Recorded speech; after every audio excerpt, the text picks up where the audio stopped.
শুভ সকাল বন্ধুরা, আমি বর্তমানে লামডিং আসলাম। তা আজ গুরু মহারাজের শোভাযাত্রা বেরিয়েছে। গুরু মহারাজের 131তম জন্মদিন উপলক্ষে শোভাযাত্রা। তা আমি সেটাই আপনাদের সামনে তুলে ধরছি। এই দেখুন বন্ধুরা, আজকে শিলচরের মাতৃমণ্ডলের দিদিরা আমাকে খুব মিস করছে। কি করব, সেটা তো গুরু মহারাজের কাজ, সেখানেও আসা একটা দায়িত্ব। আমরা সপরিবারে চলে আসলাম। মেয়ে অবশ্য এখনো আসেনি, ছেলে মেয়ে দুপুরবেলা এসে নামবে। বন্ধুরা এই দেখুন, এটা লামডিংয়ের শীতলা মায়ের মন্দির। এটা হচ্ছে শীতলা মন্দির, লামডিংয়ের বিখ্যাত শীতলা মন্দির। যখন এই গরমের সময় যে শীতলা পুজো মায়ের পুজো হয়, হাজার হাজার কেন লক্ষ মানুষের জমায়েত হয়।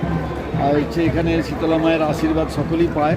সকলকে একটা পূর্ণ বিশ্বাস, যেখানে এলে করে পুজো দিলে, প্রার্থনা করলে সংসারে শান্তি নেমে আসে। সেই জন্য সমস্ত মানুষ এসে সেই শীতলা মন্দির দেখো, কি বিশাল শীতলা মায়ের মন্দির। এদিকে তাকিয়ে রাখো, মূর্তির দিকে দেখাও, মূর্তি দেখো, কত বড় মন্দির। লামডিংয়ের গর্বের জায়গা। বন্ধুরা দেখুন, সত্যি দেখার মতো মন্দিরটা দেখুন। এটা একটা গর্বের বিষয় যে এত বড় শীতলা মন্দির।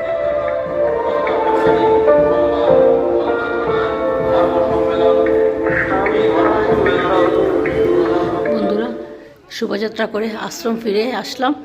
তারপর সবাইকে এক এক করে এই যে মিষ্টির প্যাকেট দিয়েছেন।